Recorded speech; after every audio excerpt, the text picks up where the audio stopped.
since brevity is the soul of wit. More of your conversation would infect my brain. Romeo, wherefore art thou Romeo?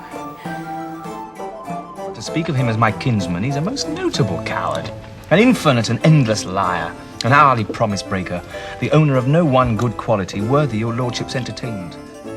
I'd beat thee, but I should infect my hand. The lady doth protest too much, methinks. The course of true love never did run smooth. You're Lindsay? I'm Lindsay. You're Aiden. I'm Aiden. And this is the Bix Pod, and we are here to talk about Henry VI, a part deux. Yes. This episode. Yeah. It is the second of three. It's the Empire Strikes Back of the Henry VI trilogy. Correct. And actually, that analogy holds up a little Does bit. it? Because does really part one really? No, part one is A New Hope. Not really. even a little bit. No, that's a good point. But otherwise, it's kind of close. It's more like Phantom Menace. Yes. No, the and this second is Attack one. Of the Clones? I don't know. But anyways, it's the second part in this. It's still we're still in the early days of Shakespeare's writing career. But to put your mind at ease, I think, Lindsay, it's safe to say you and I both enjoyed this much more than part one. Much more, yes. I think we'll have a lot to talk about in this second part of the Henry trilogy. Henry VI trilogy. Yeah, the Henry VI trilogy. Yeah. So before we go too far, though, Lindsay, we're going to do our customary 30-second Jeopardy music in the background, or whatever non-denominational version of that music we can find. Non-denominational? The free version. The free version for the plot summary of Henry VI Part 2. Yeah, it's my turn. Yep. I have 30 seconds on the clock. 30 secs on the clocks. You ready to go? I'm as ready as I'll ever be. Okay. In 3, 2, 1. So the play starts off with the marriage of Henry VI with Margaret of Anjou, and we are quickly introduced to a whole bunch of court intrigue involving dukes and his uncles and various earls, including the Duke of York, who will eventually become Edward IV. And meanwhile, in the background, there's a rebellion that's come up, paid for by the Duke of York from a Kentish gentleman named Jack Cade, who comes in and ruins a bunch of shit. But anyway, a lot of people die. Lots of heads are lopped off. I think that's a pretty fair assessment. Actually, yeah, that was pretty good, I have to say. Right? So well done, Lindsay. Thanks. Yes, there are a lot of heads rolling. There's people just spontaneously dying too. It's kind of all over the place. Yeah. There's some pirates. There are pirates. I missed the pirates. There are pirates in this play. And witchcraft. Yes, we didn't even think about the witches. I know. So it's pretty jam-packed. Yeah. Let's say it's also a very long play. We watched the BBC presentation. 3.5 hours. 3.5 hours. It was 3.5. Oh, total. That's why I fell asleep. Yeah, exactly. You didn't quite make it through to the end there. As I understood, I was nodding off a little bit too. Although the ending is quite interesting, actually. But it is. And it does make sense that it's a 3.5 hour long play because there are 52 named characters in by my count. And then that doesn't include all the extras who have lines and there's battle scenes that take up extra time. And this is the longest character list of any of Shakespeare's plays. Oh, really? Wow, yeah. That's very interesting. Yeah. But not surprising having read it. So it's kind of the preamble still to the Wars of the Roses. Part 1 sets up as you heard on our show a couple weeks ago, sets up like the wars in France and what was going on in the early days of Henry VI's reign. And then we have this one that sets up the immediate preamble to what would become the Wars of the Roses. So it begins with the marriage of Henry VI and Margaret of Anjou, and ends with the first Battle of St. Albans in 1455, which, I mean, the part 3 is going to take us through the kind of the bloody aftermath of the start. Yeah. Can there be an aftermath to the start? It's true. But yeah, so we're still in early days, but the court intrigue is what gets things really interesting, or what makes things really interesting here. Yeah. So as I mentioned, it is one of Shakespeare's earlier plays still, probably written around 1591-ish. Yeah, I read as late as 1594, but it would have, it made it into, there are certain places where a play called Harry VI, I think, is written in the register, the stationer's register, which is probably this place, and that's predates 1594. But anyway, it was probably the first of this trilogy that was performed. Yeah. And then Aiden, I think you said that part 3 came next, and then part 1 was written afterwards. So Or we're published or put on afterwards, yeah. at least, yeah. So we're doing these out of order. We're doing them out of written order, but Well, in theoretically, chronological I mean, order. nobody knows the order for sure, so we've just made our best guess. We wanted to do them all as kind of one continuous unit. So Yeah. we are going through them part 1, part 2, part 3. Yeah. That might not have been the order they were published and done in. This might have just been Henry VI. And then there was Henry VI again. And then there was Henry VI, the prequel. Like, Right. we don't really know, but this is the one that, I mean, if I remember correctly, this was the play that people were really excited about. They Yeah. really wanted to see Yeah. more, because these were characters. The characters that we see were actually based on real people Yes. that loomed large in the English mythos, right? Yeah, So definitely. So it's kind of one of those early blockbusters. I think I read that it brought in like £3 at the box office. Yeah, which was a huge success at the Because it time, was right? a penny for everybody, right? Basically, So, I think that 4 was- pennies for yeah, the for the best seats, best right? seats, Yeah. right? So, So- I mean, this is a lot of money they were bringing in. So yeah, I guess do you want to kind of start with Yeah. Well, I mean, analysis? Yeah, I mean, there's lots of ways of looking at the play. It is primarily about court intrigue. It is essentially nonstop. Right Scheming. It's scheming, exactly. It starts off really well because Henry comes in, he's introduced to his wife, they're kind of like coronated a little bit. Not really coronated, but they're celebrated. They're married, and this was a weird thing that happened back then. You could marry somebody in absentia. Yeah. So he sends Suffolk to Marry the her. person he makes, the Earl of Suffolk. Yeah. Right? Earl of Suffolk? Duke I of think Suffolk? so. Suffolk. Duke. No, he's Duke. Duke He's of a Suffolk. yeah. Sends him off to marry Margaret, and then brings her back and transfers the marriage to Henry in this ceremony, which is like, it happened, right? This was something Yeah. that happened all the time. Kings couldn't always leave their realm. Yeah. But this is the first time they met. And of course, we know from part 1 that Margaret and Suffolk have already fallen in love. Yeah. And are conducting an affair that Henry kind of seems to be aware of by the end of the story. Maybe, a little yeah. bit. If there's any awareness there. Yeah. But yeah, so that's how it kind of starts. And then right away there's like literally in that first scene, we like the king and queen leave and there's this whole Everyone's conversation just like, about well, fuck that guy. He doesn't know how to be a king. Well, yeah, and this they woman is corrupting him, and not only that she corrupted him, but she comes with no dowry, Yeah. and they had to give up Maine and Anjou. Sorry, Maine and Anjou. yeah, for- to the king of France, right? Yeah. And it's like all this territory that people like Talbot, who died fighting in France, and Gloucester and York, they've all fought these battles, and they're all pissed off now because the king has given this away to marry this woman who brings no Who brings advantage nothing. whatsoever to the country, which is so. unusual. But Yeah. it sets up that Henry VI is really this inept ruler who can't figure anything out. Yeah, Henry's kind of an interesting character in this, and I think we'll come back to that. But he is right from the start displaying the lack of awareness that kind of defines his role within both the history plays and when we talked about it in our War of the Roses episode. Yeah. We were pretty clear about he really was an inept ruler who Yeah. was far more interested in simpler things like monasteries and reading scripture and so Yeah. forth. He was a man of God, not necessarily. Yes, and that's mentioned king. in the play. I think at Yeah. one point somebody says that his hand shouldn't hold a staff but should hold a palmer's rod or something like that. Yeah. So he is an interesting character,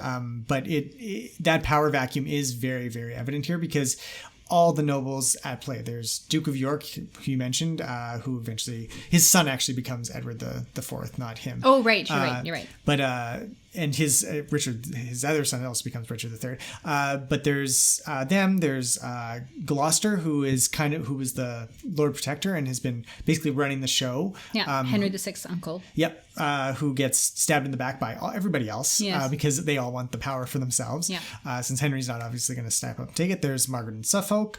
There's the Cardinal. I forget Winchester. So he's in there as well, plotting Also and an scheming. uncle of the king. Yes, yeah. And they're not just against the king; they're against each other. So there are these Yeah. rival factions, as we saw with the Lancaster York picking the roses thing. Yeah. These are characters who have long-standing grudges. really and long-standing stuff. grudges, which we don't really understand, but it influences everything they say. Even if they're fighting to unseat the king, they have their own idea of who should be the one to take over. And there are various people who, like, I think Margaret and Suffolk have designs on the throne. The Duke of York has designs on the throne. There's all, Warwick, who shows up and is at first aligned with Henry, but then switches allegiance to York, as we talked about in our Wars of the Roses episode. Warwick the Kingmaker.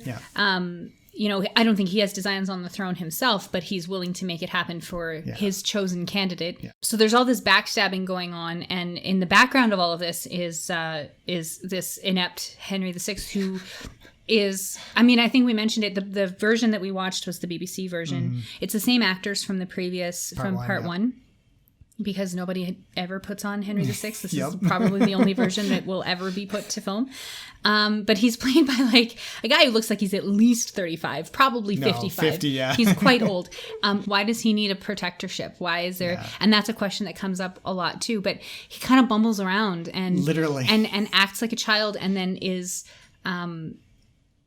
literally emasculated, I think. In well, maybe not literally emasculated. He's figuratively emasculated, literally, by his wife and all the people around him. So it just, this is what makes this play so much more interesting than the first one, is that it gets to the heart of this. It's a character study of these people, these mythical people from England's history, that they're portrayed in somewhat black and white terms. It's not as nuanced as later plays, but there's so much depth to some of these characters, and even if we don't understand what's going on, why they hate each other, why does Somerset and York, right? Why do they hate each other so much? It's just because they're Lancaster York fight going on, right? Maybe. But it doesn't matter, because we believe that York has this deep burning hatred. Yeah. And then also there's all the commoners that come into play. This is actually a really interesting play for portraying the commons, as they're referred to. Because you mentioned the uprising of Jack Cade, and that is actually the whole fourth act of the play. It's a substantial portion of the play. It's probably in an hour or so of Jack Cade's rebellion, which was a big historical event.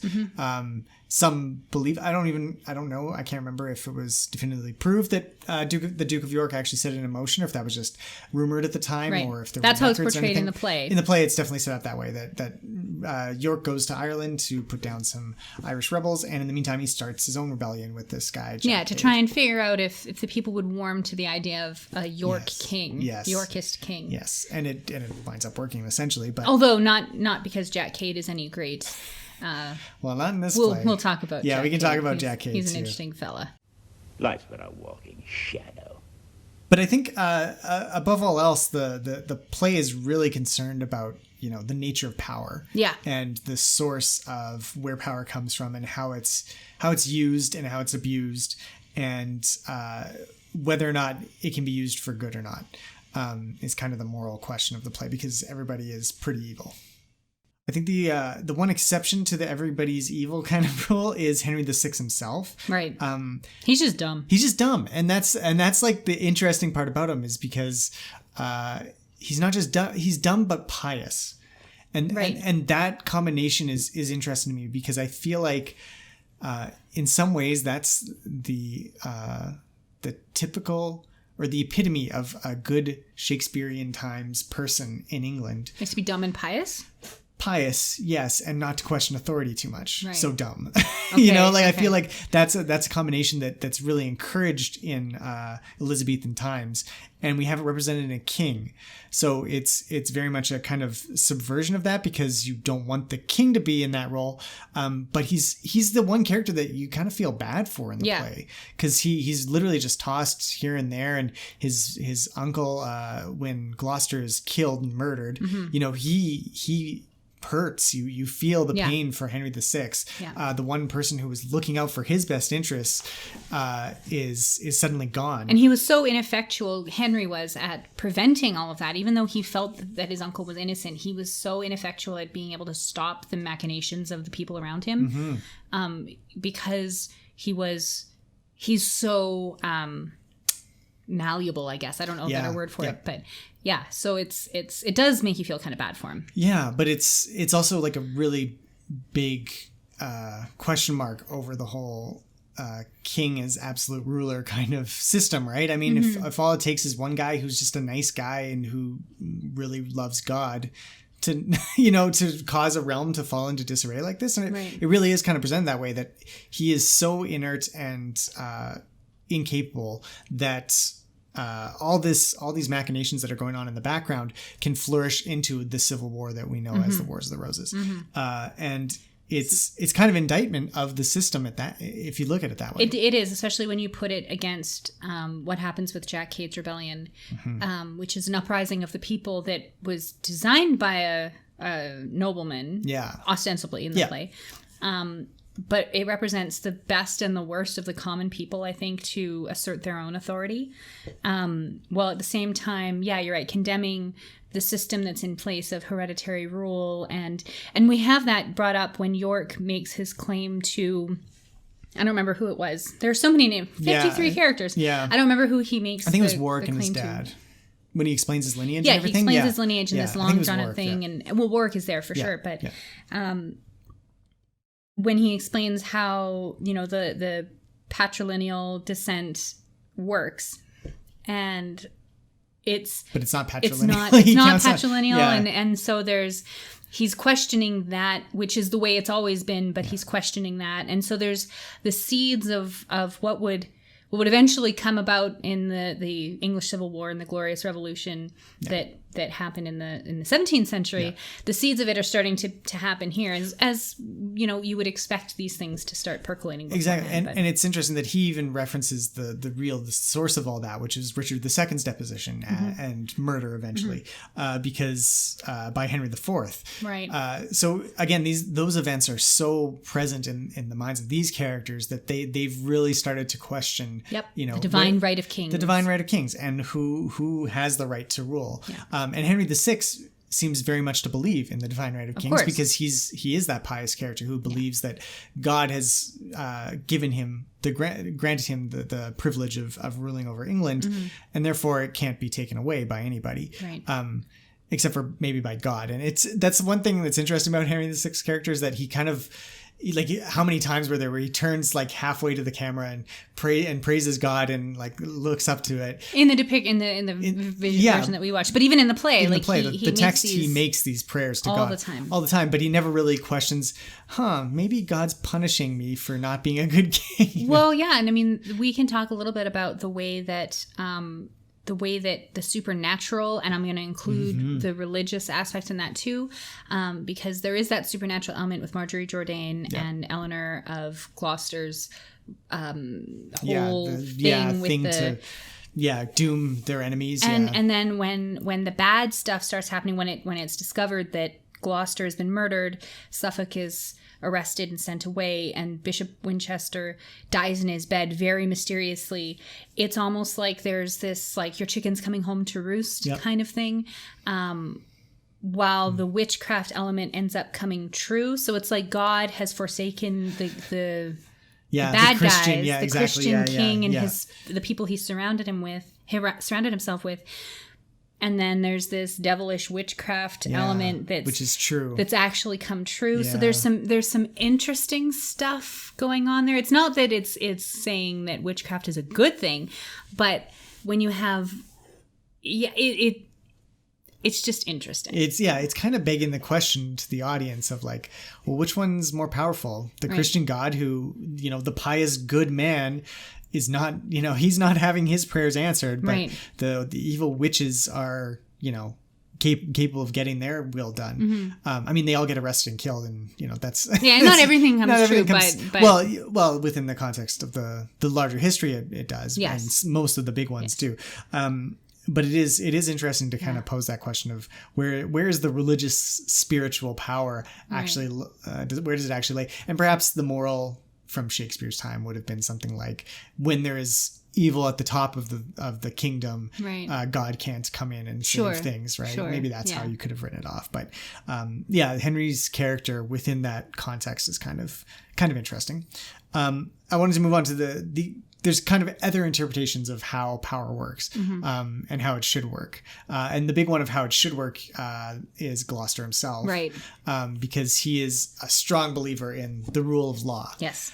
He almost right to the end, he's like, well, I didn't do anything wrong, so I have nothing to worry about. He literally tells his wife that as she's being marched off to the Isle of Man for her witchcraft ways. But then right before he's arrested and all the accusations are levied against him, he says the same thing. Like, I'm innocent. I have nothing to worry about. Even right before his death, when he's murdered in his bed the night before his trial for crimes he hasn't yet committed, which is something we'll get into when we talk about the legal aspects of this play. The murderers say, did you ever see somebody so pious, so he was so penitent, there was nothing, he did nothing wrong, and Gloucester did nothing wrong, and yet he still has this punishment meted out, which I think it's Margaret, or one of them says that it's God's secret punishment, or God's something, like he's already condemned him before his trial by killing him, even though it was actually Suffolk who, sent some men in there to kill him. But like to the end, you're right. He is just completely and totally innocent and protests his innocence and believes in the power of his king, his nephew, to assert his innocence. Yeah. And that belief is mislaid. Yeah. So what about Gloucester's power base, do you think? Well, yeah, I think just the fact that he relies on the institutions of the English crown to see him through, and then not realizing that it requires people to operate the institutions. Right. So like he counts on Henry VI to step in and provide a fair trial, and he will find him innocent. Right. And that's also proven false. Just the way Henry's belief in God providing the right answer also proves a little false. So Gloucester's this a more grounded figure, but he still believes in the higher power of human constructions and they'll operate properly. And then he's killed for it. So it's really interesting. Yeah, killed almost for his unending, undying belief in this kingly right of, and God's right to assert authority. Yeah, through the king. Yeah. And effectively. Yeah, that's interesting. Manage things. That's interesting. And then there's another kind of world of, and it's kind of an interesting one because I don't know if it's actually about power so much as it is, it kind of is, I guess. So I'm bringing up the characters of Queen Margaret and Suffolk. Yep. So her lover, dude. They fall into a really weird space where their whole world is each other, essentially. And that's all they really care about. That's all that everything operates on. Right.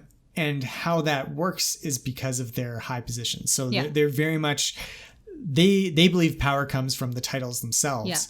Yeah. The queen, how many times does she say, like, am I a queen or am I just some side hoe for the king? Like, basically she's complaining about, well, I'm a queen. I should get whatever I want. Right. And there should not be a protector because we're now beholden to some duke. Yeah, exactly. Right. And you're absolutely right. She's buying into the titles. Exactly. Yeah. And she slaps the duke's. Duchess. Yeah, the Duchess. Like, that was quite a power move. Yeah. And Suffolk, the biggest example of that for him is when he's captured by the pirates. Right. They're about to kill him and he's like, you can't kill me, I'm a duke. Don't you know who I am? Yeah, right up to the end. Like, literally his last words are about himself. Like, he's talking about how all these great men have been killed by lower creatures from, Brutus murdered Caesar and all these other ones from Pompey and everybody else from ancient Rome. And he's complaining about this, and then they cut off his head, and the pirate is like, "Yeah, well, you were killed by a pirate." It was really kind of interesting to see him hold on to these titles being everything, as if they themselves, just the words, would grant him protection and power. Yeah, and that also proves way off base. Yeah, it's another belief in something that's a human construct that really only matters to a certain subset of people, and as this play is so concerned with the common folk, who could care less. No, couldn't care less. That's the phrase. They could not care less about what title you have. Yeah. Well, especially when you've wronged them. Like, yeah, exactly. The pirates are like, you're the guy who gave away Anjou and Maine to the French. Yeah. We hate the French. Yeah. We're gonna kill you now because we got you. Like, right. And it's that so simple. it's bizarre, but it fits with this. I think you're right. The power, the way that power is meted out, and the way that power is, the way that people imbue themselves with power that maybe they don't deserve, and what they believe in versus what actual power they have. Yeah. In the situations that they're in. And that's really interesting because again, if you haven't listened to our Game of Thrones it's not Game of Thrones, sorry. Well, it kind of is. It was the Wars of the Roses episode where we brought up Game of Thrones many times. And almost half of it. Exactly. And all the backstabbing, all the power plays that work. Yeah. This play is actually very, very similar to that because you see the way power shifts and moves from individual to individual. And, Gloucester starts off, he's the Lord Protector. He's going to fight for England and he's going to retake France. That's his end goal. And then everybody stabs him in the back. Yeah. And then they start doing their own power plays against one another from there. Even the king can't be powerful. I mean, it doesn't help that the king is inept completely, but even if in this situation where the divine right of kings is established and is the rule of the land, he can't even hold on to the power. He's manipulated. So the title of king can't even protect him from these things. So how can it protect anybody else? Yep. Right? And I mean, he was the king of France, and now he has no holdings in France by the end. And he's barely even the king of England. By the end, his wife is leading the battles, right? Yeah. So it's very much, a very interesting look at the way that power can switch back and forth depending on the situation. And I think the most interesting character exploration of this is York himself, who's straight up. He's we can talk about this, I think, at the end, but I think he's one of the main characters of the play, and he does have a lot of asides, and he talks to the audience quite directly, as a couple of monologues and so forth. But he has the most practical sense of power. It's at the end of a pointy stick.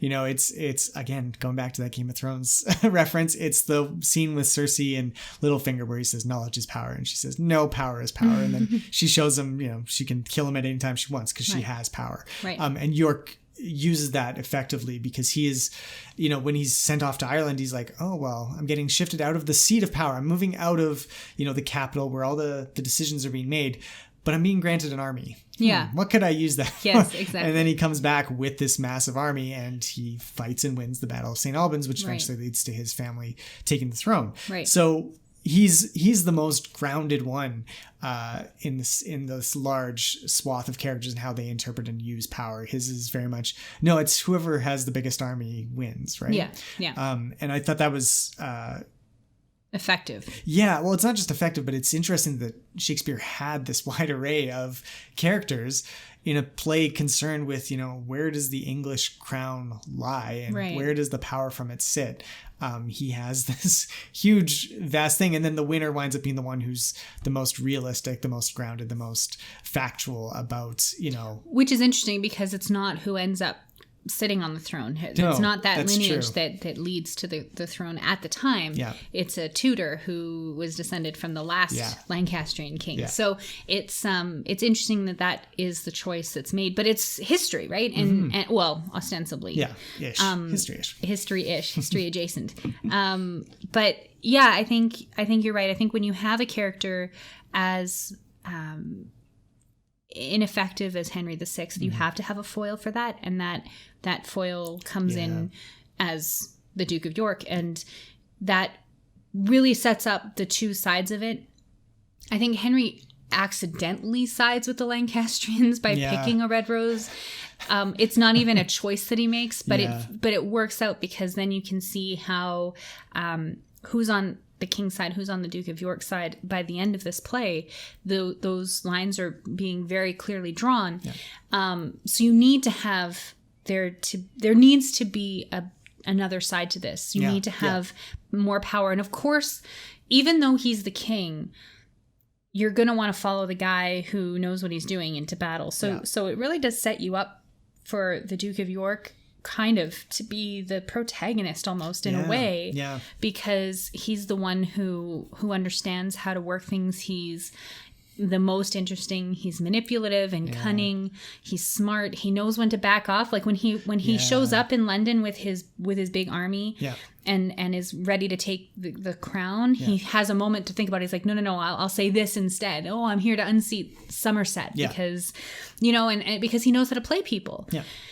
And it's only when he runs out of options and realizes he's been lied to that he goes full bore into his battle and usurping the king essentially by force, right? So he's also an interesting character in this, which is again not something we could say about the last part one characters were kind of flat and uninteresting. Well, this is so concerned with the violence and stuff. I think that's where the strength is that it's not depicting a bunch of random battles in France. It's not depicting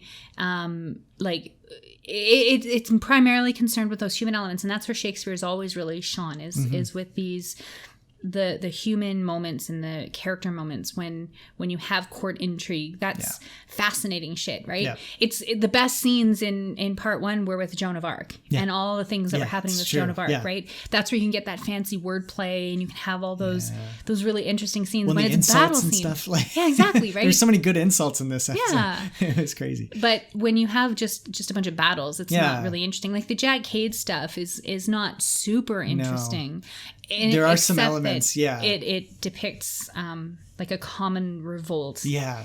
And in a not unsympathetic light. There is some sympathy there. There's also a lot of making fun of the common revolt, but we let's talk about Jack Cade in a sec. You already touched on my next point that I wanted to bring up, which was the play is very episodic. There's a very structured kind of movement to it. It starts off with that whole the whole Gloucester saga, everything from him being, him wanting to help the king, to everybody agreeing that they need to stab Gloucester in the back, to getting him arrested, to having him murdered. And his wife's episode fits into that. We haven't even talked about Eleanor, where she is this ambitious woman who wants her husband to sit on the throne, and he is next in line. If Henry dies, next in line, but she hires some, or is tempted to hire, and eventually does hire some necromancers and witches to bring a spirit forth, conjure a spirit so that they can tell the future. It's very Macbeth. Yes. It's very proto Macbeth.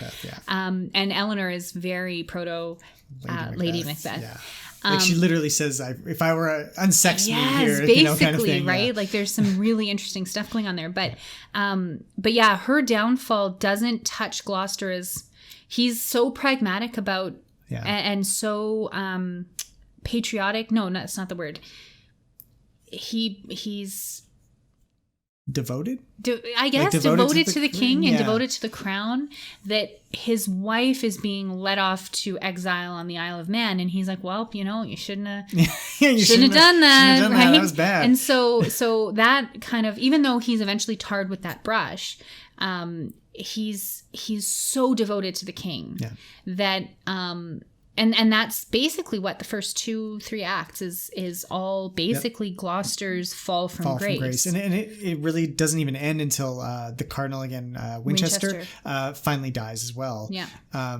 Basically from a guilty conscience, essentially, is what it seems like. Right? He just dies in bed and he's talking about, I can see him and he's choked, and he describes again the way Gloucester's dead body is described earlier in the play. So it's interesting, and then that's just kind of ended. It ends, and we move into literally like the scene ends, and then there's this rebellion in Ireland, we have to go. So York is sent away, but then he sets the wheels in motion for this Jack Cade thing. And in between there's also this whole Suffolk and the Queen saga. Like they have this whole long parting scene where they're just declaring their love for each other, and then he gets captured by the pirates and killed, and then that's the end of Suffolk. And then it moves on to the wheels have been set in motion, Jack Cade's whole thing, which is, again, I mentioned, and then he's the main character. I think it's pretty much all of Act 4, as you said. There's like 10 scenes or something in Act 4, and it's all Jack, and they're all Jack Cade in various places. He's executing people who can read and write. Yeah. He's going through the towns and declaring that the parliament will sit with him. The laws will come from his mouth. And he's this uneducated rube who is assuming the role of John Mortimer to try and, as directed by the Duke of York. Yeah. In order to sway the people in a certain way and kind of gauge the reaction of them to having this other king. Yeah. And so, but he's completely uneducated, and it's really, he's a man of the people, quote unquote, who's trying to elevate himself very unsuccessfully because he's not as well spoken as he thinks he is. But, and that's basically the whole of Act 4 is him arriving and all the way to his death. Downfall, yeah. Literally happens in an act, I think, right? Yeah, so, it's a long act, but it's this whole arc that comes and goes. And then the fifth part is essentially the invasion from the Duke of York with his Irish bound army and the Battle of St. Albans. And then it ends immediately after that. So there are these like 4 distinct story pieces to it that all kind of, they are tied together in this story of intrigue and the Game of Thrones-esque play, but it's not a cohesive play in the sense that there's one central character who you follow through a journey. It's not a Hamlet. There's not an A plot and a B plot. Yeah. There's A, B, C, or A1, A2, A3, A4 plots, really. And I guess that's how you have to do history, because these are things that actually happen, so you have to pay some kind of homage to it. Yeah. But and we complained about it a bit in part 1 too, that it kind of felt like that. But part one didn't feel like this. This felt like there was some general thrust of like a forward momentum to the story. Whereas part 1 just felt like there were a bunch of towns that were shifting back and from forth, Britain to France, or English control to French control. And then a few character moments with Talbot and throughout. Joan of Arc sprinkled. Yeah. There was nothing really human fascinating about it. Yeah, exactly. Whereas this, even though it is kind of separate and they are these very discrete stories, they all kind of tie together and they all work towards some goal of leading towards this inevitability of the Wars of the Roses and the First Battle of St. Albans. Yeah. Why, some are born great, some achieve greatness, and some have greatness thrown upon them. So you talked about Jack Cade a little, but I want to come back to him just now quickly, because he is another kind of alternative source of power, right? Which is the people. Yeah. And the people actually come in, and at one point earlier in the play, they come in and I think they either save Gloucester, or they want to kill Somerset, or they're the ones who get Suffolk sent out of the country. Yeah. Because they rise up and the king's like, oh, don't want to deal with that, Suffolk, you're gone. Yeah. Even though the queen's like, no. Well, yeah, they're like, because this is after Gloucester's died. Exactly. Yeah. And the people come in a few pages later and they're like, we've heard that he's dead and we think Suffolk did it. Yeah. And they're going to tear him limb from limb if you don't do something. Yeah. And that's what finally prompts the capitulating to the will of a mob. Yeah. A mob of people is something that if you remember back in the Wars of the Roses episode that we did, there were when the Peasants' Revolt happened, you had moments where the mob was not appeased, but they were granted a little bit of power, and I think even though the main conspirators and the main baddies, I guess, quote unquote, were put down in those rebellions, Wat Tyler and his cohort, that carries through. This is now almost 100 years later, 75 years later or whatever.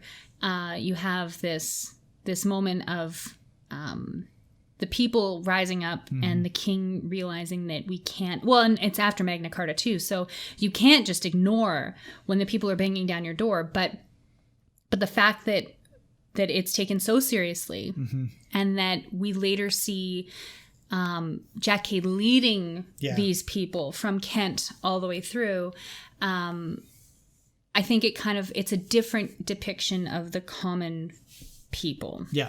The commons, as they're called. Right? Yeah, exactly. And I think it's an interesting one because they're displayed, especially Jack Cade himself, as really, really like ignorant. Like it's Luddism, like in its most extreme. Like he doesn't like people who can write. He burns a guy for having a windmill or a paper mill. A paper mill. And making paper and he hangs a priest or Yeah, something. a clerk or something.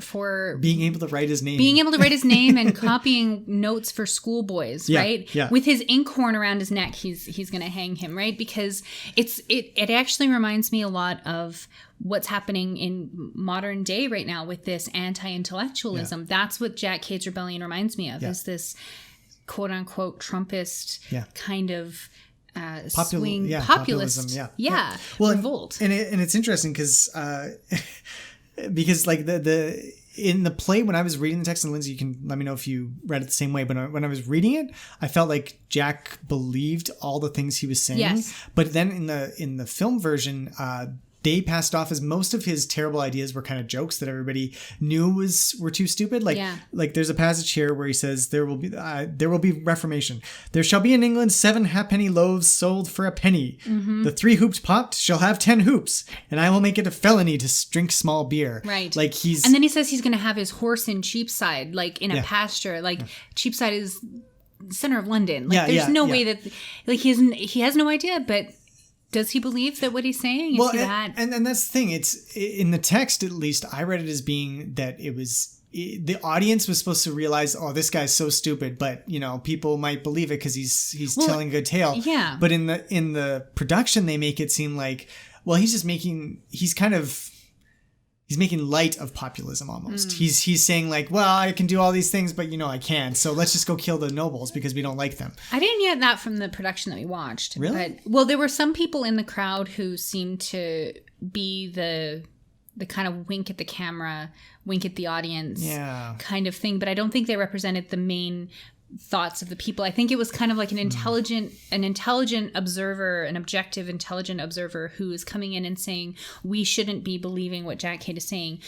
He's leading these people along because he can say anything and they'll believe him. He'll say that a 3-hoop pot can be 10 hoops because even though that doesn't make any sense, they'll believe him because he's a charismatic one of us. He's one of us, even though he lists off his lineage and he's descended from the Lacey's and this and that and whatever. But he presents himself as being one of the people, and that's how he commands a crowd. And then there are these other people who are like, wink, wink, I knew him when he was whipped in this town square last week, right? Yeah.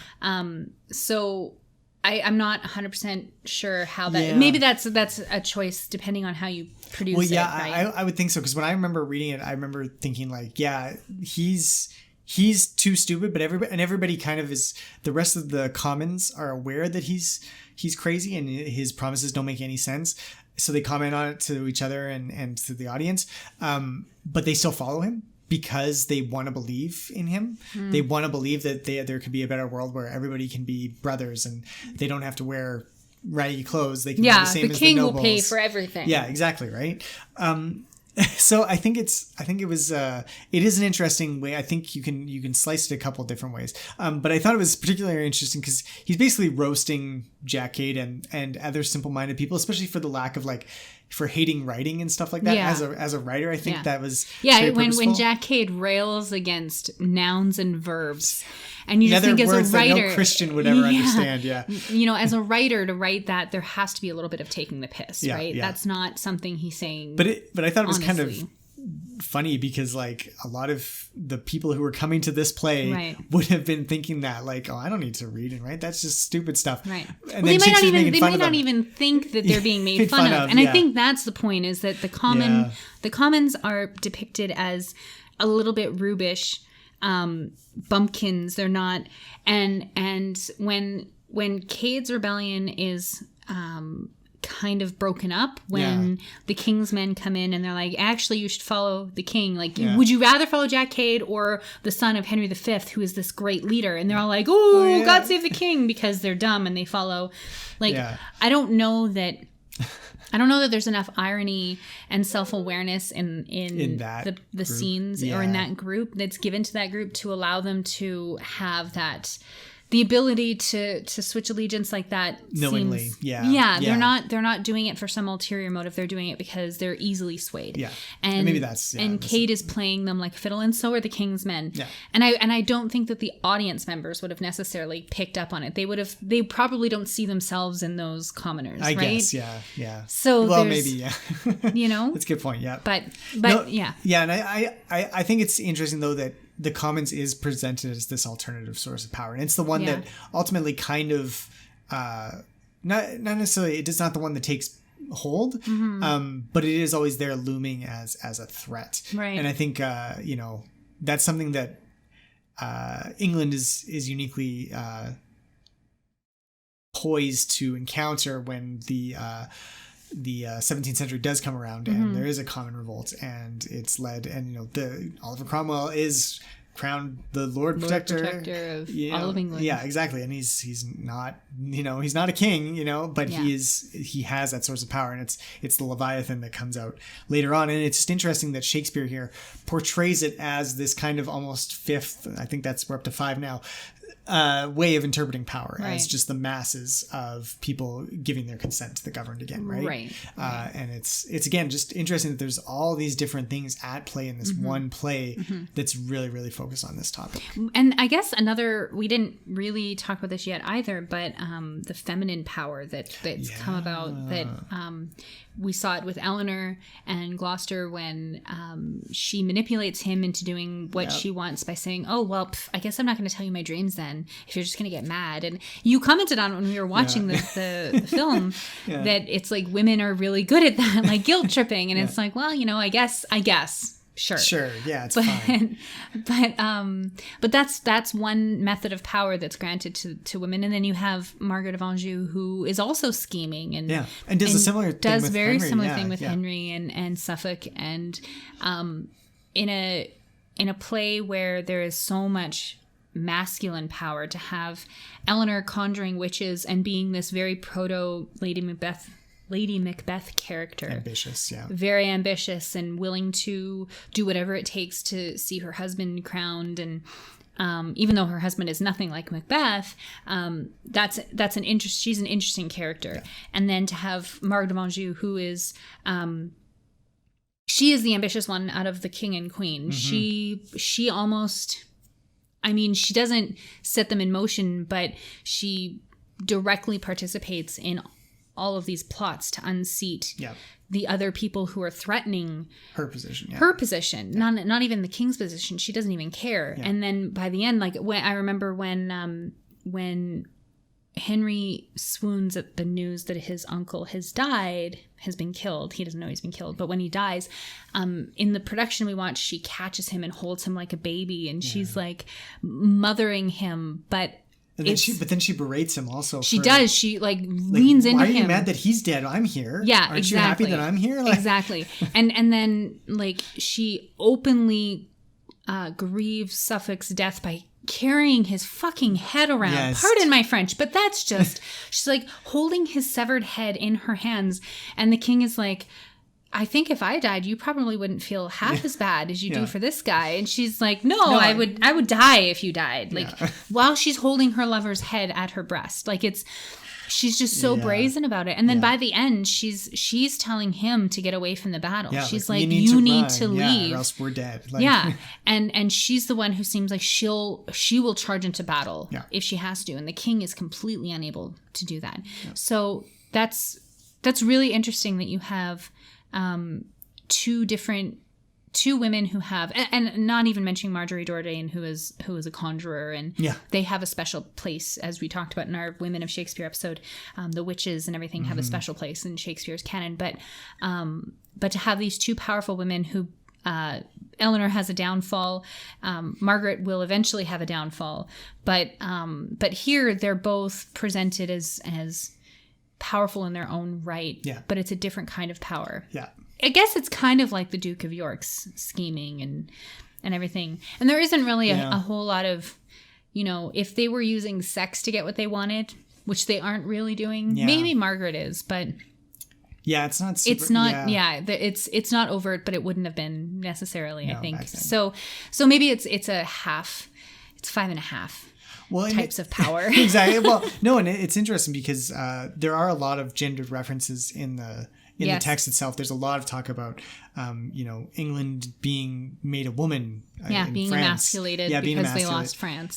Being made a eunuch and stuff. Yeah. Like there's a lot of stuff about that, and York, is the typical man, because right. he's willing to take action, and Henry is not. Yeah, well, and that's the great thing about when we first watched Henry VI Part 1, which is again the same actors. There's like this 45, 50-year-old guy playing, who's supposed to be like a 15-year-old young King Henry. Well, and 9-month-old at the beginning. At the start, Time is a very fluid concept in this for sure trilogy. But we both remarked like he's very kind of like just small. Like he's very he's slight. narrow. He has a and, gaunt face, but his hair is styled in like a page boy cut. It's feminine but almost in a like, he reminds me of the Admiral in Star Wars. Akbar? No. Oh yeah, I know the one you're talking about. I can't think of his name. But yeah, he does look like him. He kind of does. Is it him? It's not him. It couldn't be him. We should look this up. We should look this up. But anyways, so he is, and in this version it works very well because that smallness is also eventually very feminized, and he's got the flappy wrists, and it's a lot of like very kind of like stereotypically effeminate movements and stuff that they've grafted onto this character, and it makes a lot of sense within the larger context of England as the king has become feminized, and then York strides in and he is kicking ass, taking names, all out of bubblegum. Dick swinging between his legs. Did you say all out of bubblegum? He's all out of bubblegum because he's kicking ass and chewing bubblegum, and he's all out of bubblegum. You've never heard that phrase? No, before? I've the one from the IT crowd where he's like, I came here to drink milk or milk. No, same thing. I guess I've just never heard that one before. Okay, well, it's. But yes, you're right. He is very, even more so than any of the other, like Winchester, who is a cardinal and kind of has a strange relationship because he's a man of God. You don't really sexualize, and plus he's very old. So but he's also still like kind of violent. But he's just a priest. Like he's not actually gonna do much fighting. Yeah. So and Suffolk is kind of beholden to everything that Margaret wants. So he's kind of emasculated. There aren't any other characters. Once Gloucester is dead, there aren't any other characters who truly embody a masculine ideal. I guess, except for York. Except for York, and Warwick maybe Warwick, but Warwick and York are pretty much the same character at many points. So it's interesting that, I mean, these are all things that are of the time. We wouldn't necessarily consider feminizing and masculinizing characters as a thing we should do today. No, it wouldn't. Well, it just wouldn't be something that's talked about because we'd have a wider range of gender expression and stuff available. But in this play, I mean, it's very clear that masculine is good and feminine is bad. Yeah, it's not subtle about it. It's not subtle at all. To do law next? I want to do law, and I also want to talk about the violence. Okay, do you want to do violence next then? Sure. Okay. So this is a really violent play as well. Mm-hmm. There's a lot of depiction of beheadings and heads being paraded around. Yeah. You've got Suffolk his head is brought to Margaret, as we mentioned, and she literally carries it around in the bloodied cloth that it's brought to her in, and Jack Cade's head is brought to the king as well, so he can look upon the face of the man who has caused him so much trouble. Yeah. There's also those two guys on pikes. They were just Lord Say, I think, and his son-in-law or something like that. Right. And they're made to kiss one another. Yes. It's another kind of, It's almost like Titus Andronicus level. Yeah, violence, which is really interesting because for a time when there wasn't... I mean, we're heading into a time of great battle and violence, but this is a very violent... Oh, not even mentioning Gloucester. His dead body is literally on stage, and they dissect, not literally, but they dissect the way he looks and determine that he was murdered because his eyes are bulging out and he's got blood. His face is black and full of blood, and he's shown to be dead, and it was a violent death that he died. Winchester dies a very violent death in bed, but he's confessing his soul, and it's meant that a violent death means that you had a soul that wasn't pure. And so there's some divine retribution happening there. It's just the violence is all over this play. It was alarming almost because I wasn't expecting it from a history play, I guess, outside of battles. There are no battles really aside from the Battle of St. Albans at the very end. But it's not like part one where there are death scenes, but they're glorious death scenes. Talbot gets a big speech before he dies, and it's very, English patriotism. Yeah. This is very like gruesome, like especially Winchester's death. Like he's hacking and like screaming, and he's in pain, like he's shuddering with pain. Right. And they're like, oh well, he's dying. Like maybe he must not have been a good guy. Yeah, exactly. Yeah. Or to have Suffolk, pleading his case in a very strange way, as Aidan mentioned, appealing to his titles and land holdings and all the money he has. In order to stave off death, or Lord Say, debating with the people who are going to be killing him before he dies.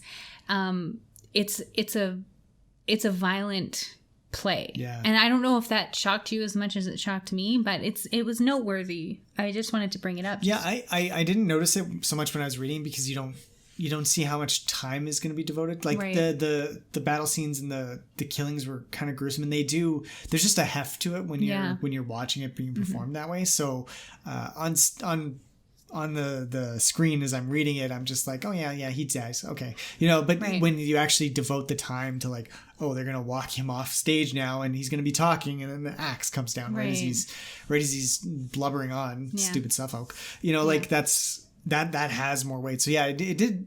I didn't notice it so much, but it did. Now that you mentioned it, I'm like, well, and I can't figure out what it means. Like, why is there so much violence? Is it because this is a prologue to war, or is it because there's a cancer in the body royal? Runs in the state of Denmark, England.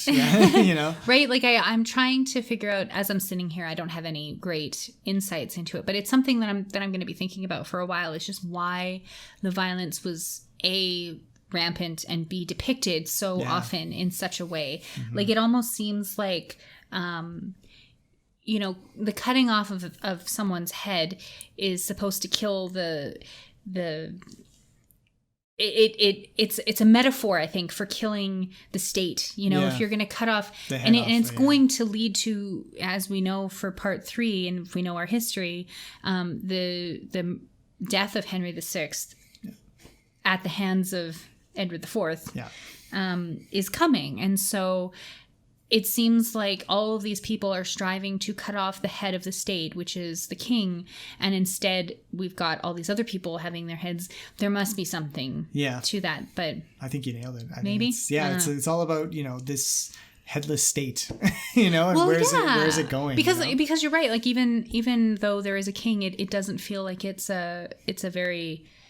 It's headless already. Yeah, exactly. Right? Yeah. And there are all these people vying for power. Yeah. It's like a hydra now. It's not a powerful anyway. No, that's a really good. The other thing that bothers me, not bothers me, but it was noteworthy for me, is how the law is kind of perverted in this play. Yeah. So we've got a state, I think Aidan has played it out pretty well already with this state of flux when it comes to how power is being meted out and devoured, I guess. And then you have the perversion of the law in so many situations here. I think the first time is when there's a guy and his apprentice. Who come in with this levy of treason against the Duke of York. Yeah. They're petitioning the king. They're supplicants, right? Yeah. They're petitioning the king for leniency or whatever. And it ends up being that they have to fight each other in battle. Yeah, it's trial by combat. Also very Game of Thrones-y. Yeah, but yeah, exactly. But this trial by combat does not. I don't think that was a feature of English common law. I think it might have been. Was it? But it was. And it was like God will decide the winner, right? But I mean, it's just a stupid fucking idea. But but I mean, the fact that. And the play takes an interesting twist on this because, right, the guy who loses, right before he is killed, he's like, I confess, I committed treason. And then he dies. Right. And it's like, well, was he just trying to get Like, was he confessing so that he wouldn't have to be killed right then? Like, it's really not clear. It's still ambiguous. So it's very well. And the same thing happens with Winchester when he confesses on his deathbed. But what is he confessing to? Because it's not really right clear. before that, he was kind of suggesting that he had nothing to do with Gloucester's death. Yeah. But then he's confessing, so it's almost like the confession itself is seen as absolution in a way. Yeah. Like, if I confess, then the bad thing that I'm thinking is going to come isn't going to come. Yeah. And that's not how it works. No.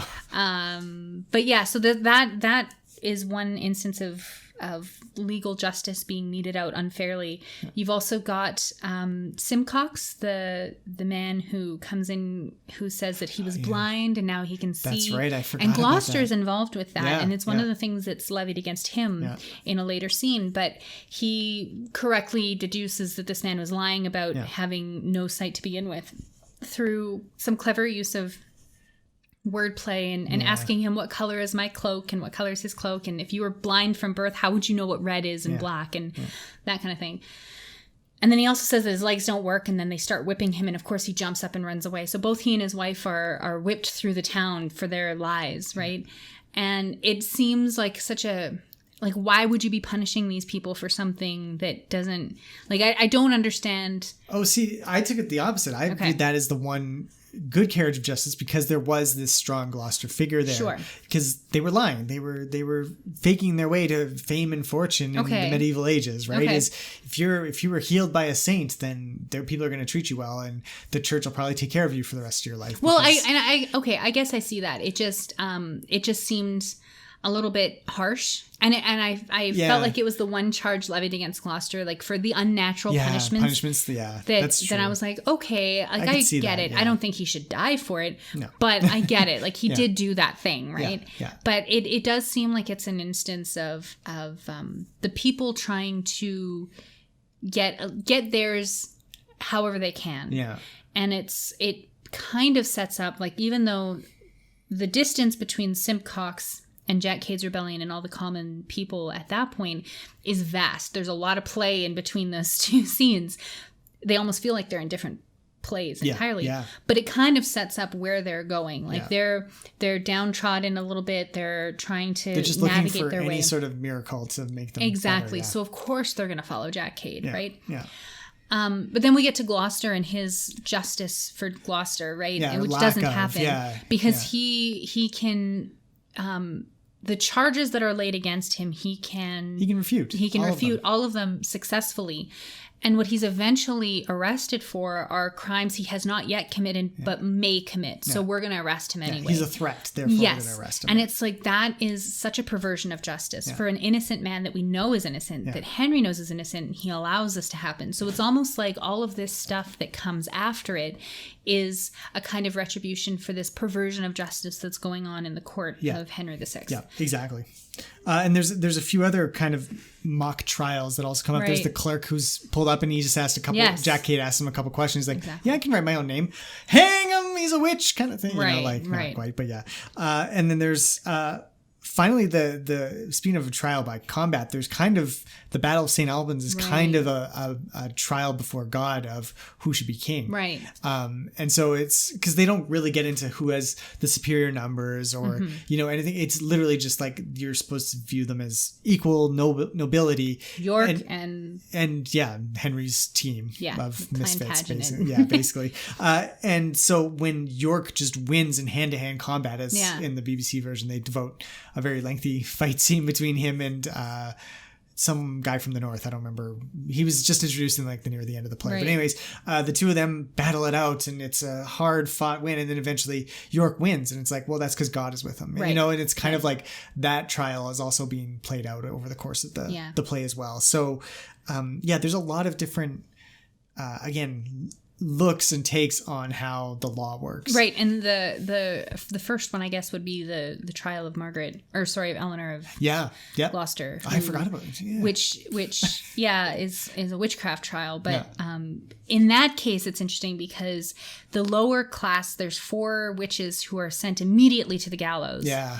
And Eleanor, because she's of higher birth, is just exiled, right? Yeah. Because that's how justice was never fair. No. And it still to this day is not fair. No, it's Depending very on true. who you are, you're going to get a different sentence than you would. Yeah, Justice or have is access not to better blind. lawyers, even if that's much, yeah. So the appeal to the law as an arbiter of truth and justice is kind of bullshit. Yeah. And the it's play shown. really shows that, yeah. It's really shown here. So not only do you have power being decided through some very strange means of battles, and you have legal battles being fought in very strange ways, and it really does signify how messed up the system is. Yeah. And no wonder the Wars of the Roses had to happen in order to set things to rights, right? Yeah. And as we talked about in our Wars of the Roses episode, this goes back, and Duke of York takes it all the way back to Edward III. Yeah. And so that's 100 years earlier. Yeah. And so this is something that's been festering for a very long time in the English body politic, and it doesn't really resolve itself until after the death of Henry VII. Yeah, I guess. Maybe into the reign of Henry VIII. Well, but even then, I mean, like, yeah, with Elizabeth, was always kind of had a tenuous hold on but the at least throne then and it was stuff. Gloriana. It was a period of relative Yes. peace and prosperity. So this is what we're celebrating. This is when all the art can flourish and we can start talking about this again. But this is now 200 years removed from when these things actually happened. And look at what we had to go through to get where we are now. And it's not over. It doesn't really end. You're right. No. Until maybe William and Mary of Orange come and sit on the throne in the... Yeah. But yeah, I mean, it's Well, once it's moved into a actual parliament. When Exactly. when most of the powers were Yes. removed from Yes. a king who the rules king. for life and can decide everything with the whim of a hat. Drop of a hat? Are Drop of they, a whimming hat. Is England a constitutional monarchy? It is a constitutional Okay, they monarchy, are. yeah. Even though their constitution is a little bit messed up. Yeah. Yeah. I'd still classify them that. Yeah. So yeah, I mean that's a kind of an interesting way of looking at the history of England. Yeah. And the history of the kings of England, kings and queens of England. But to have it be set up in such a way that power, I think that's a perfect way to phrase it as you did, Aiden, is that power is the central theme of the play. Yeah. For sure. There are more things in heaven and earth, Horatio, than are dreamt of in our philosophy. I just wanted to comment, part of what made this part of the Henry trilogy much easier to read was the writing. I thought was much better. So much better. There was just it felt like Shakespeare, and maybe for the first time, even in Two Gentlemen of Verona, I wasn't quite there. Timmy and the Shrew has some lovely passages, and but it's a very kind of quick moving comedy. There's still a lot of things here. They really gave the characters time and space to kind of explore the poetry, and they're all very noble born. There's no limitations on how they're going to talk. They also get Jack Cade has some funny, interesting one-liners and stuff. But even oddly enough, the passage between Margaret and Suffolk, he's telling the queen this: "'Tis not the land I care for, went thou whence. A wilderness is populous enough. So Suffolk had thy heavenly company. For where thou art, there is the world itself, with every several pleasure in the world, and where thou art not, desolation." Right. That's really great writing on Shakespeare's part. And that's the first time I remember reading. I'm like, that's a really good love passage. In so far as we've been going linearly through the plays. Right. So I think that's just a portent of things to come, probably.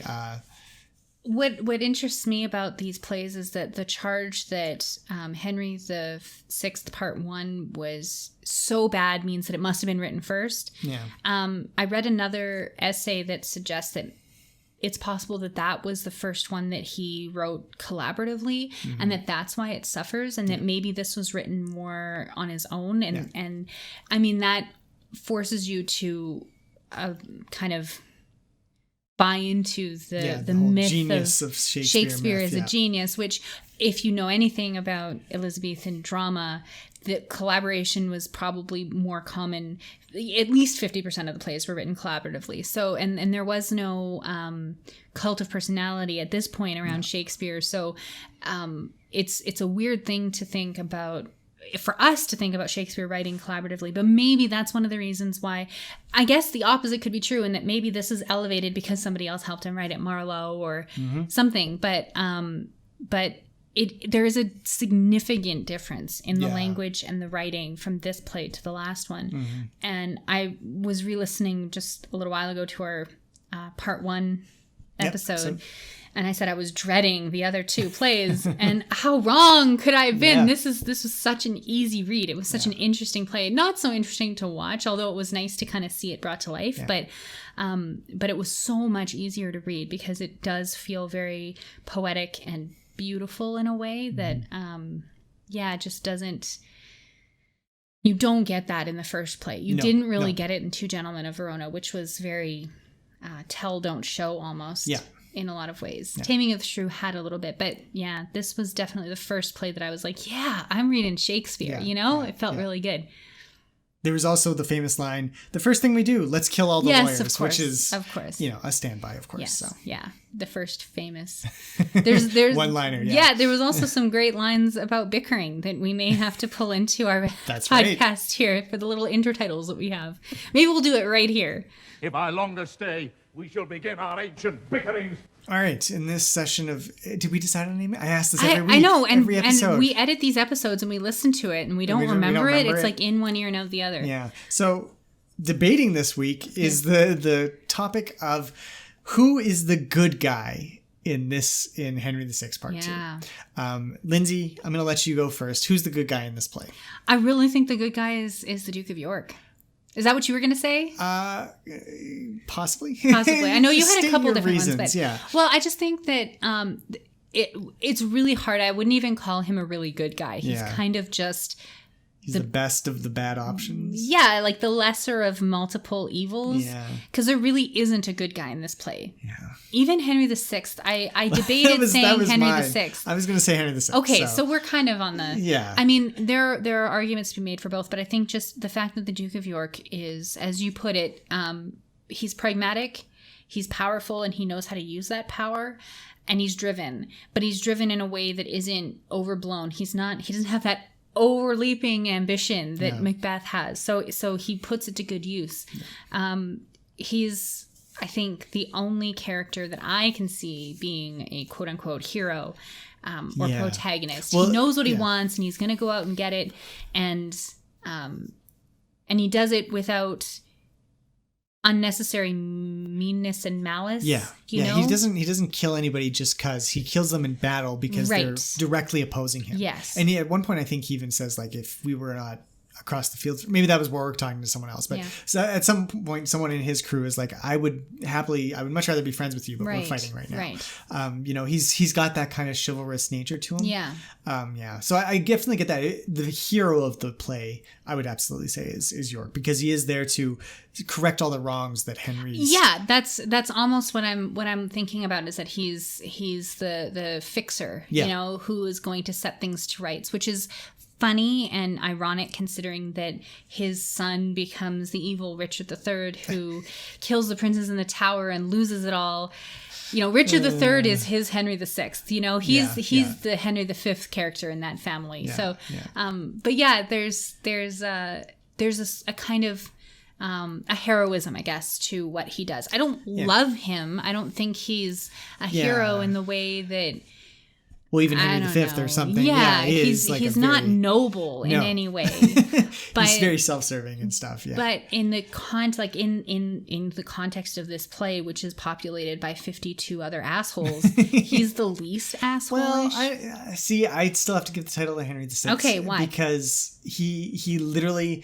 And this is the problem with Henry VI, and it's also the reason he is the good guy, is that he does not have any ambition whatsoever. Right. He literally just wants to see people get along. He wants everybody to be happy. He wants, he's a PBS after-school special. He is the Mr. Rogers of this neighborhood if it was a war zone. It's not like Mr. Rogers would have to pull out an AK and start shooting some fuckers up, because he'd adapt. And Henry VI did not adapt. Yeah. He's still just, very happy naive to see him. and innocent. Yeah. So he is a positive figure in that way, in the sense that he wishes no ill on really anybody. Even at the end, he's not the one leading his armies to fight York. He leaves it to that guy from the north. I forgot his name now. But yeah, he's literally the one character that we see everybody else, even the people just following Jack Cade, they're making fun of him, and they're making fun of their leader. They're also, willing to stab him in the back at the first turn. I guess there is the guy who kills Jack Cade is Alexander something or other. Yeah. He's a very kind of noble, straightforward guy. He's like, he doesn't even want to kill Jack Cade. He's like, oh, well, you're starving to death. I guess I'll just stab you. And he doesn't even really seem to want to kill him. Well, he doesn't know who he is. Yeah. Once he finds out who he is, he's like, well, fuck you. I'm gonna stab you. I'm gonna drag you out to the dunghill, cut off your head, and let the crows feast on your body. Yeah. Like, so he gets a little violent. Yeah, he gets a little violent, but yeah. But it's justified because it's Jack Cade. Yeah. But Henry VI doesn't even have bad in him, really. No. Like, even when he's, let me look at his face so I can see the man who caused me so many problems. He doesn't want to, like, put him on a spike and burn him to hell. No. Like, it's very much meek and mild. Just meek and mild, and just a genuinely nice guy. It's not a fault. No, it's not a fault. But well, it is a fault as a king. It is a fault as a king, but it's not a fault as a character. So I totally understand why you would want to. And maybe you're right. He's the good guy because he doesn't have a bad bone in his body. It's true. And we talked about that in the War of the Roses episode. That was the historical precedent. Yeah. Like, he really did not do anything as a king, and that was because he had no evil bones in his body. He wasn't a very good king. Yes, and that is maybe a symptom of history. The historical record. There were probably good things that Henry VI did that are not as publicized, I guess, that we don't know about or that we don't focus on because this legend about him being such a bad king, such a bad ineffectual king, have survived, lived through Shakespeare, exactly, and you definitely can't look to a Shakespearean play to tell you the actual history, right? This is propaganda, but at the same time, it does seem like on balance he leaned more towards, he was a bump on a log. He really wasn't. He really was. And there wouldn't have been this fight for power had he been a little bit more forthright. Well, and that's the problem, though, is that it is a confluence of factors that led to this. If they weren't at war in France all the time, if he wasn't expected to be also the king of France fighting against the what's his name, the Dauphin. In France. Maybe if he was in Elizabeth's position, yes, and there was a time of great peace and prosperity, and he wasn't expected to lead great armies or the Spanish Armada. Yeah, exactly. Well, okay, yeah, I guess. Elizabeth, but the storm killed that one. So. Yes, that's true. But yeah, it's a combination of the circumstances. I mean, I don't think he would have ever been a good CEO in common days either. Like, you need a bit of ruthless instinct for some of these things. So he would never have been a great leader, but he could have perhaps been a passable king in another time period. Yeah. Especially maybe if he wasn't the king since 9 months old. Well, and that's something that he even comments on in the play, is that he was a king for as long as he can remember, and he's like, I've never been happy with this role. Even he acknowledges that he would have been much happier as a man of God or in a pasture somewhere. I can't remember the quote, but he references the fact that this was never his ambition. This was not something that he wanted, and it kind of makes you feel sad for him because, in as much as you can feel sad for somebody who was born into the lap of luxury, he didn't want this to happen. Yeah. York wants it to happen. Whether he wants it for the power or he wants it because of the lack of power and he thinks he can do better, it's still the fact that he's seeking it out and he's going to make it happen that makes him heroic. Yeah. But a good guy? Probably not. So, okay, fine. I guess I'll give it to you this time, Aiden. Yes. Henry VI is the good guy in the play. He's a good boy. 14 out of 10. Yeah. You just rub his head and you feel bad. It's true. Exactly. So what are we doing next? Next, I believe, we are going to take a break from, we've been focusing on history a lot. I think we're going to broaden the next episode. Special episode? It's, well, not a special episode, but it'll be a topical episode. I think we're going to do top 5 characters. Ooh, you and I are going to go back and forth and name our top 5. So that's what we're looking at in 2 weeks' time. So then we'll jump back into Henry the Sixth part 3, where we get into the nitty gritty of the Wars of the Roses as depicted by Shakespeare. Yeah, and I'm interested because, I mean, a lot happened after this point in history. Oh, we've only just gotten to 1455. Yeah, right? Exactly. There's a lot to go between now and Richard III, which we have read before. Yes. Neither of us read part 3, so I'm really interested to see how they handle Edward IV. Like, what do they? He had one line in this. And he was a child. He was a little boy. No. In the production of BBC, at least, they showed him as a a fully grown man. Yeah, I guess that's true. Yeah, but I mean, he becomes king fairly soon. Yeah. And he doesn't have any character build up yet. Right. There's a lot of interesting stuff. So and then the flip flopping between Edward and Henry Yeah. as Henry lapses in and out of catatonia. Yeah.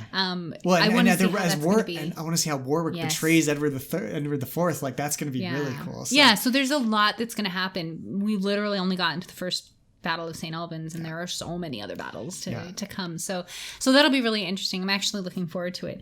So I take back what I said in the last episode. I'm not dreading Henry the Oh man, maybe Sixth this is going to Part 3. flip flop, and now it's going to be terrible. Yeah, maybe we'll see.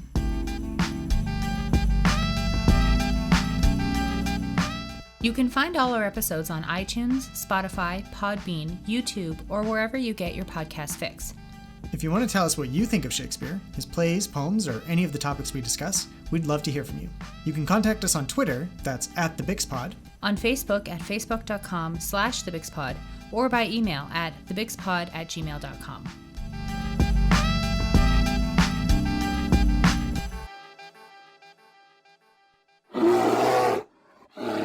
That's our cue to